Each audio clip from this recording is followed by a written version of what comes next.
सत्य घटना, सत्य की तह तक।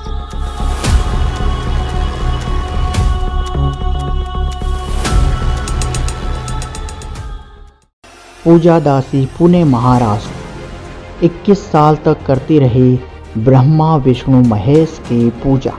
पारंपरिक देवी देवताओं की, जैसे कि ब्रह्मा विष्णु महेश, देवी दुर्गा की पूजा करती थी। जैसे पूजा पाठ, व्रत, उपवास, धार्मिक स्थलों पर जाने और भंडारे करने के बाद भी टूटा दुखों का पहाड़। जैसे कि बचपन से लेके 21 साल तक मैंने पूजा अर्चा की।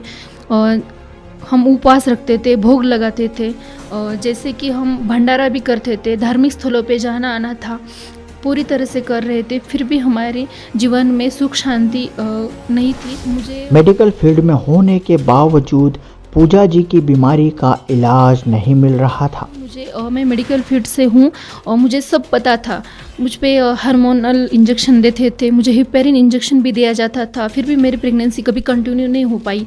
और बार बार मेरे मिसकैरेज होने की वजह से हम बार बार, मेरे घर वाले भी निराश होते थे और हम भी निराश होते थे।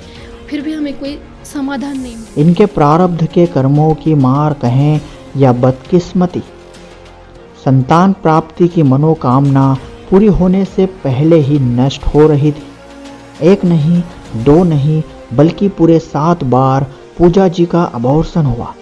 मेरे 7 बार अबॉर्शन हो चुके हैं और मुझे पूरी बेड रेस्ट दी जाती थी। मैं एडमिट रहती थी। इंजेक्शन तो हर बार हिपेरिन लगाया जाता था। जो एडवांस ट्रीटमेंट है वो सब मुझे दी जाती थी। फिर भी मेरी प्रेगनेंसी कभी कंटिन्यू नहीं हुई। और डॉक्टरों ने भी कह दिया कि अब आप कभी भी माँ नहीं बन सकती। डॉक्टर ने बोला था कि आप कभी माँ नहीं बन सकती, कभी आपको बच्चे नहीं हो सकते। एक पुजारी ने तो बोला था कि जब आप पत्थर पे पत्थर मारोगी तभी आपको एक हाथ चमत्कार होगा, तभी आपको कुछ तो होगा। पूजा जी पूरी तरह से निराश हो चुकी थी। इतनी पूजा पाठ, व्रत, उपवास करने के बाद भी जब कोई फायदा नहीं मिला तो पूजा जी को गुस्सा आया और गुस्से में आकर 18 पुराण, गीता और धार्मिक पुस्तकों को पानी में बहा दिया। मैं बहुत हताश हो गई, निराश हो गई। एक बार तो मैंने हमारे घर में, मैं पोथी पुराण, 18 पुराण ज़्यादा पढ़ती थी, वो सब मैंने एक बार गुस्से में आके पानी में बहा दिए और मैंने सब छोड़ दिए। आध्यात्मिक लाभ न मिलने से अंततः पूजा जी पूरी तरह से नास्तिक हो गई। पूरी तरह से मैं नास्तिक हो गई। जब America, London return doctor, Pune और मुंबई के बड़े बड़े डॉक्टर्स भी कुछ ना कर सके तो संत रामपाल जी महाराज ने एक अजीब करिश्मा कर दिखाया, जो कि इस धरती पर कोई भी नहीं कर सकता। कि सब डॉक्टर के पास, जहाँ रशियन रिटर्न, अमेरिका रिटर्न, जितने बड़े डॉक्टर हैं, पुणे में दिखाया, मुंबई में दिखाया, फिर भी हमें कोई समाधान नहीं मिला लेकिन एक बार जब मैं हॉस्पिटल में, हमारे यहाँ एक संत रामपाल जी महाराज के शिष्य है, वो मुझे बार बार बताने की कोशिश कर रहे थे, लेकिन मेरा पूरी तरह से अध्यात्म से भरोसा ही उठ गया था। एक तो मुझे मेडिकल लाइन से कुछ फ़ायदा नहीं हुआ और अध्यात्म से भी कुछ फ़ायदा नहीं हुआ, तो मैं बहुत हताश। संत रामपाल जी महाराज के चरण में जाने के बाद मुझे ऐसा चमत्कार हुआ। 1 साल में रोज़ हिपेरिन लेना पड़ती थी, बहुत सारी 30 या 32 टैबलेट थी, रोज़ खानी सुबह शाम पड़ती थी और पूरे दिन में लेटी रहती थी, दिन भर रात। जब से मुझे प्रथम नाम ही मिला था, मुझे जब प्रेगनेंसी हुई तो मैंने 4 महीने ड्यूटी भी की। 4 महीने के बाद एग्ज़ाम होता है, मैं पीजी के लिए भी, जो मेरे डॉक्टर थे, मैंने नॉर्मली ट्रीटमेंट डॉक्टर के पास रखी थी, वो भी डॉक्टर अचंभित हो गए कि आपके इतने सारे अबॉर्शन होने के बाद भी आपने। तो आइए जानते हैं सत्य घटना पर आधारित आज की सच्ची कहानी, पूजा दासी की जुबानी। नमस्कार। सच साहिब सर। क्या नाम है जी आपका? मेरा नाम पूजा किशोर मुड़ुक। पूजा जी कहाँ से आए आप? मैं जिला पुणे, महाराष्ट्र से हूँ। पूजा जी, संत रामपाल जी महाराज की शरण में आने से पहले आप क्या भक्ति साधना करते थे? जी, मैं संत रामपाल जी महाराज के चरण में आने से पहले पारंपरिक देवी देवताओं की, जैसे कि ब्रह्मा विष्णु महेश, देवी दुर्गा की पूजा करती थी। बहन जी, ये जो पारंपरिक पूजाएं हैं जिनको करोड़ों लोग आज भी करते हैं, तो आपने इन सभी पूजाओं को छोड़कर संत रामपाल जी महाराज जी की शरण में क्यों गए आप? उसकी एक वजह है, जब भी मैं पारंपरिक देवी देवताओं की पूजा अर्चा करती थी, जैसे कि बचपन से लेके 21 साल तक मैंने पूजा अर्चा की, मुझे थोड़े बहुत लाभ मिलते थे, लेकिन क्षणिक थे वो। हम उपवास रखते थे, भोग लगाते थे, जैसे कि हम भंडारा भी करते थे, धार्मिक स्थलों पे जाना आना था, पूरी तरह से कर रहे थे, फिर भी हमारे जीवन में सुख शांति नहीं थी। बहन जी, सबसे पहले हम आपसे ये जानना चाहेंगे, आपको अपने जीवन में क्या क्या परेशानियां थी? मुझे शारीरिक प्रॉब्लम थी, जहाँ तक कि सब डॉक्टर के पास, जहाँ जहाँ रशियन रिटर्न, अमेरिका रिटर्न, जितने जितने बड़े डॉक्टर हैं, पुणे में दिखाया, मुंबई में दिखाया, फिर भी मुझे मैं मेडिकल फील्ड से हूँ और मुझे सब पता था। मुझ पे हार्मोनल इंजेक्शन देते थे, मुझे हिपेरिन इंजेक्शन भी दिया जाता था, फिर भी मेरी प्रेगनेंसी कभी कंटिन्यू नहीं हो पाई। बार बार मेरे मिसकैरेज होने की वजह से हम बार बार, मेरे घर वाले भी निराश होते थे और हम भी निराश होते थे, फिर भी हमें कोई समाधान नहीं मिला। मेरे 7 बार एबॉर्शन हो चुके हैं और मुझे पूरी बेड रेस्ट दी जाती थी, मैं एडमिट रहती थी, इंजेक्शन तो हर बार हिपेरिन लगाया जाता था, जो जो एडवांस ट्रीटमेंट है वो सब मुझे दी जाती थी, फिर भी मेरी प्रेगनेंसी कभी कंटिन्यू नहीं हो पाई। बहन जी, आप खुद मेडिकल फील्ड से बिलोंग करते हैं, इसके बावजूद भी आपको इतनी सारी परेशानियां थी, आपने सभी प्रकार की मेडिकल सुविधाओं का लाभ उठाया, उसके बावजूद भी आपको कोई लाभ नहीं मिल पाया, आप जो पुत्र प्राप्ति चाहते थे वो आपको नहीं हुई, तो फिर आपको संत रामपाल जी महाराज के बारे में कैसे पता लगा? जी, मैं बहुत हताश हो गई, निराश हो गई। एक बार तो मैंने हमारे घर में, मैं पोथी पुराण, 18 पुराण ज़्यादा पढ़ती थी, वो सब मैंने एक बार गुस्से में आके पानी में बहा दिए और मैंने सब छोड़ दिया, पूरी तरह से मैं नास्तिक हो गई।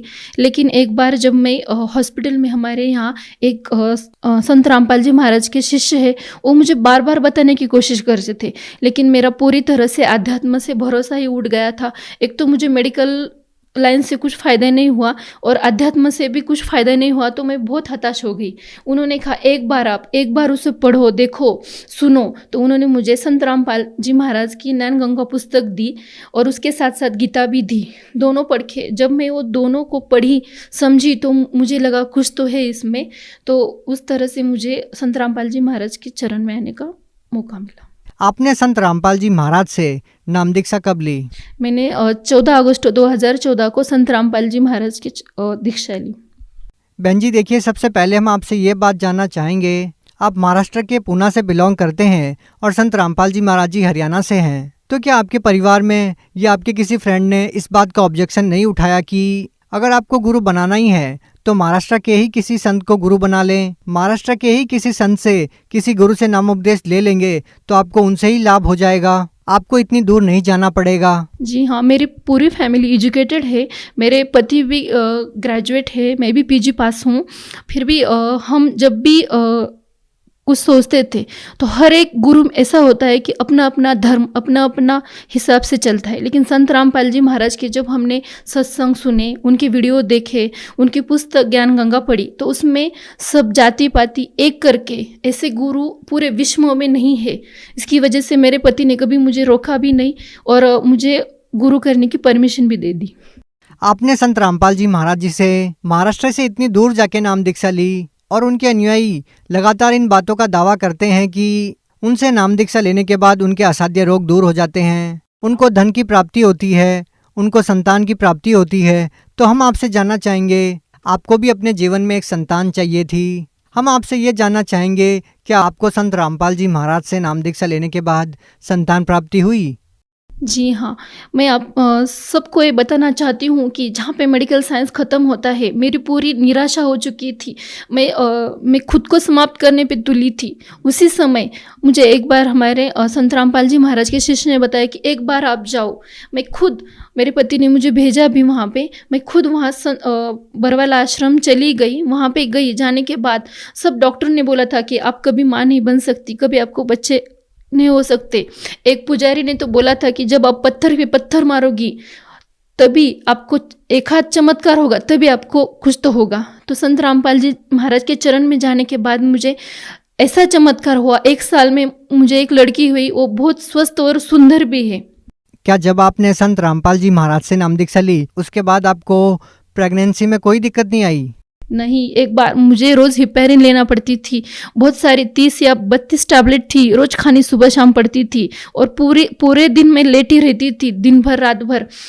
एक मिनट भी उठ नहीं पाती थी, एडमिट रहती थी। लेकिन जब से मुझे प्रथम नाम ही मिला था, मुझे जब प्रेगनेंसी हुई तो मैंने 4 महीने ड्यूटी भी की। 4 महीने के बाद एग्ज़ाम होता है, मैं पीजी की एग्ज़ाम देती थी पुणे यूनिवर्सिटी में, तो मैंने 3 घंटे का अप डाउन भी किया।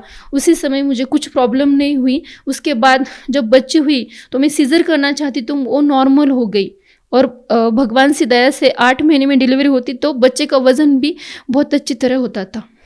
बहन जी, इतने सारे अबॉर्शन होने के बाद नॉर्मल डिलीवरी का होना बहुत मुश्किल है, तो आप क्या कहना चाहेंगे? डॉक्टर भी, जो मेरे डॉक्टर थे, मैंने नॉर्मली ट्रीटमेंट डॉक्टर के पास रखी थी, वो भी डॉक्टर अचंभित हो गए कि आपके इतने सारे अबॉर्शन होने के बाद भी आपने इस अच्छी तरह से पूरी प्रेगनेंसी कंटिन्यू की। वो बोल रहे थे कि प्रेगनेंसी में हिपेरिन हार्मोनल इंजेक्शन दिए जाते थे, तो जब मेरी 2 लड़कियां हैं तो बिल्कुल भी मुझे अभी हार्मोनल इंजेक्शन नहीं दिए, पूरी तरह से दोनों बच्चियाँ नॉर्मल है मेरी। क्या संत रामपाल जी महाराज से नाम दीक्षा लेने के बाद आपको और कोई भी लाभ मिले? जी हाँ, जब हम एक बार ऐसा हुआ, जब हम ऑपरेशन थिएटर में ऑपरेशन करने के लिए गए थे, हमारा कैंप होता है, तो वहाँ पे फ्यूमिगेशन थोड़ा प्राइवेट हॉस्पिटल में था वो ओटी। जब हमारा थोड़ा फ्यूमिगेशन कम ज़्यादा होने की वजह से हमारी आँख की पूरी रोशनी चली गई। घर पर आने पर सब स्टाफ था हमारा, उनको थोड़ी थोड़ी दिक्कत होने लगी, मुझे भी।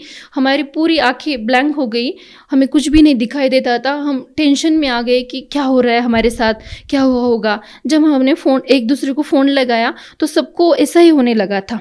सब डॉक्टर के पास चले गए, लेकिन मैं डॉक्टर के पास, क्योंकि शाम का टाइम था तो चली नहीं गई। तो जब मैं रात भर संत रामपाल जी महाराज से प्रार्थना करती थी कि परमात्मा तुम ही मुझे बचाओ, जो करना है वो हमारे साथ, संत रामपाल जी महाराज तुम ही हमारी रक्षा करो। और सुबह तक मैं संत रामपाल जी के महाराज के सामने ही बैठी रही, और सुबह होते ही हमारी रोशनी चली आ गई और कुछ प्रॉब्लम नहीं, डॉक्टर के पास भी बिल्कुल जाना नहीं पड़ा हमें। आँखों की रोशनी लौट आना ये थोड़ा सा हैरान कर देने वाला है, क्योंकि जिनकी आँखों की रोशनी चली जाती है उनको बहुत सारा मेडिकल ट्रीटमेंट लेने के बाद भी आराम नहीं मिलता।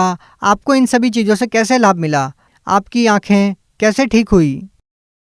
जिसके साथ यही होता है ना, तो उससे वो चमत्कार से ज़्यादा कम नहीं होता। जिसको मतलब इसका अनुभव नहीं होता, हमारे साथ वो हुआ जो हुआ, हम इतने ब्लैंक थे कि कल क्या होगा हमें पता नहीं था सबको। लेकिन मुझे विदाउट डॉक्टर न जागते भी मेरी रोशनी ठीक हो गई। मेरे पति जो बिजनेस करते हैं, उनका भी थोड़ा पैसा था हमारे पास, लेकिन बरकत नहीं थी। जब से संत रामपाल जी महाराज के चरण में आए, हम उनसे नाम दीक्षा ली है, हम उनका जाप वगैरह करते हैं, तब से जो भी है तो वो कम नहीं बल्कि बढ़ रहा है, और सुख शांति से हम अभी रह रहे हैं। मेरे पति को गुटखे की आदत थी, बहुत ख़राब थी वो। उन्होंने 2-3 बार डॉक्टर के पास व्यसन मुक्ति केंद्र में छुड़ाने की भी प्रयास किया, उनको नहीं चाहिए था लेकिन छूट नहीं रहा था। और मीट बहुत ज़्यादा खाते थे वो, तो वो भी नहीं छूट रहा था। सब बोलते थे कि इसका मीट ज़िंदगी भर कभी नहीं छूटेगा, लेकिन संत रामपाल जी महाराज की ऐसी दया हुई, उन्होंने नाम लेते ही गुटखा और मीट उसी दिन से बंद किया है। उन्होंने बहुत बार प्रयास किया, उन्होंने बहुत बार कोशिश की, लेकिन कभी नहीं हुआ। लेकिन संत रामपाल जी महाराज से नाम दीक्षा लेने के बाद वो सब बुरी आदतें छूट गई। बहन जी, हम आपसे ये जानना चाहेंगे कि आप महाराष्ट्र के पुणे से बिलोंग करते हैं और संत रामपाल जी महाराज जी हरियाणा से हैं, तो महाराष्ट्र में भी बहुत सारे संत हैं, तो हम आपसे ये जानना चाहेंगे कि संत रामपाल जी महाराज अन्य संतों से किस प्रकार से अलग है? इतने सारे लाभ आखिर वो देते कैसे हैं अपने शिष्यों को? संत रामपाल जी महाराज अन्य संतों से ऐसे अलग है कि वो जो बात बोलते हैं, सत्संग सुनाते हैं, वो खुद मन का नहीं सुनाते। जो भी कुछ बताते हैं वो 18 पुराण, 4 वेद, हमारे शास्त्रों से, धर्म ग्रंथों से पढ़ कर सुनाते हैं। कभी भी एक बात भी वो अपने मन की नहीं बोलते। वो सबसे बड़ा सत्य है, जो कि सब लोग अपने मन गढ़ंत कहानियाँ बोलते हैं, फंसाते हैं। लेकिन आजकल की पीढ़ी है जो पढ़ी लिखी है, संत रामपाल जी महाराज की दया से हम पर शिक्षा का असर है जो, तो उसका उपयोग करना चाहिए। चारों तरफ देखकर क्या सच है, क्या झूठ है, क्या गलत है, क्या सही है, पुराण खोलकर देखने चाहिए। उससे पता चलता है कि क्या झूठ है और क्या सच है। बहन जी, आप भगत समाज को क्या संदेश देना चाहते हैं? जी, मैं सभी लोगों को यही संदेश देना चाहती हूँ कि जो पढ़े लिखे हैं, जो बोल रहे हैं कि हमारा अभी टाइम नहीं है भक्ति करने का, तो वो सब लोग सुनो, पढ़ो, बाजू में देखो, अपने 18 पुराण खोल के देखो, अपने जो भी धर्म ग्रंथ है उसको देखो, पढ़ो और जानिए, जानकर ही नाम दीक्षा लो। जो व्यक्ति आज संत रामपाल जी महाराज से नाम दीक्षा लेना चाहता है वो उनसे नाम दीक्षा कैसे ले सकता है? बहुत सारे टीवी चैनल पर संत रामपाल जी महाराज के प्रवचन आते हैं, सत्संग आते हैं, यूट्यूब पे आते हैं, फेसबुक के आते हैं, तो आप उसको सर्च करो, देखो, और उस पर एक नीली पट्टी होती है, उस पर मोबाइल नंबर होते हैं। सभी भक्त जिसको जिसको नाम लेना है निःशुल्क नाम दान दिया जाता है, और अपने नज़दीकी नामदान केंद्र का पता करके वहाँ पे जाकर आप नाम दीक्षा ले सकते हैं। जी बहुत बहुत धन्यवाद। सच्चाई, सत्य घटना, सत्य की तहता।